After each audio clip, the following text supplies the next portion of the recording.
daripada DP pemurnian Studio akidah Production pada masanya, and Entertainment. Puritanism.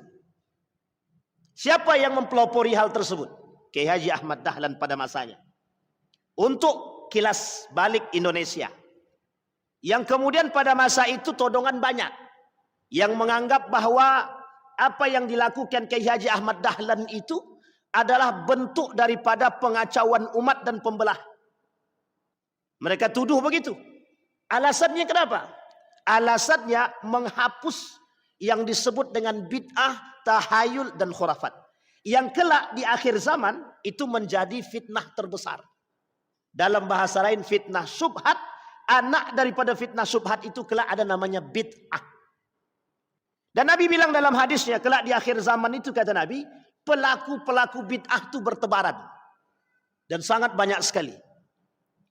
Bapak Ibu sekalian yang berbahagia, pada masa baginda Nabi Muhammad SAW hidup, masa Nabi masih hidup, itu Nabi palsu setidaknya 7 orang pada masa Nabi hidup.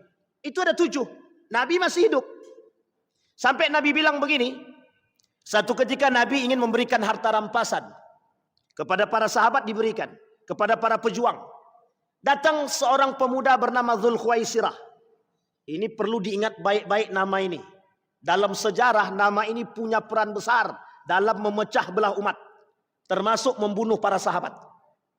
Namanya Dzulkhuwaisirah. Dzulkhuwaisirah ini hidup pada masa Nabi. Ketika Nabi memberikan harta rampasan, itu kemudian dia bilang begini, "Hei Muhammad, i'dil." Mala a'dil, kata Nabi Muhammad. Nabi dibilang, "Hei Muhammad," dia tidak pakai kata Rasul, tidak pakai kata Nabi, tidak. Dia bilang, "Hei Muhammad, yang adil dong," kata dia. Tapi kemudian Nabi bilang, "Kalau aku tak bisa berlaku adil, siapa yang bisa berlaku adil?" Kata Nabi. Kata Umar bin Khattab, "Pokoknya Nabi kita bunuh aja nih orang. Dak niat naktul," kata dia.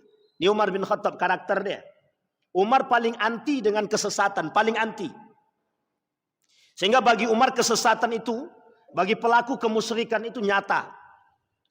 Bapak Ibu sekalian yang berbahagia, di dalam Al-Quran ada 3 kalimat yang harus kita pahami.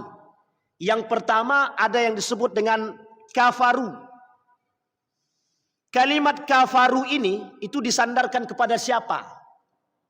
Dalam Al-Quran ada disebut 2 golongan. Kafaru ini Yahudi wan Nasara. Pertanyaannya, Nasara ini siapa? Apakah Nasrani yang kita pahami hari ini? Kristiani? Bukan.